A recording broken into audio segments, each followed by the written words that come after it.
আসসালামু আলাইকুম। চিকেন রান্না করতে পারে না এমন মানুষ খুব কমই আছে। আজকে আমি একটা মাটির পাত্রে পানি ছাড়া একটা মশলা, খুব অল্প মশলা দিয়ে, রেডিমেড মশলা দিয়ে চিকেন করব। প্রথমে সরিষার তেল আর সয়াবিন তেল দিয়ে আমি কয়েকটা আলু ভেজে নিচ্ছি। সেই তেলেই আমি কয়েকটা গোটা এলাচ দিয়ে দিব একটু পেঁয়াজ রসুন বাটা, আর সামান্য একটু হলুদ দিয়ে দিব, আর স্বাদ মতো লবণ। এর বেশি মশলা আমি দিব না, কারণ এখানে আমি একটা রেডি মশলা দিব, রেডিমেড মাংসের মশলা।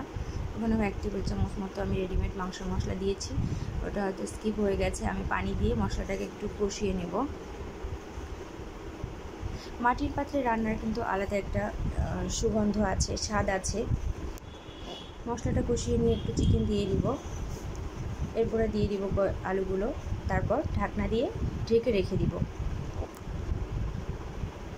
অল্প আছে রান্না করলে এখান থেকে যে পানি বের হবে তা দিয়েই চিকেন সিদ্ধ হয়ে যাবে এবং চিকেন কষা হয়ে যাবে। মাংস থেকে কিন্তু যথেষ্ট পানি বের হয়েছে। এই মাংসটা অল্প আছে হওয়ার কারণে, আর চিকেনটা তো খুব বেশি সিদ্ধ হতে সময় লাগে না। তো হয়ে গেছে আমার চিকেন।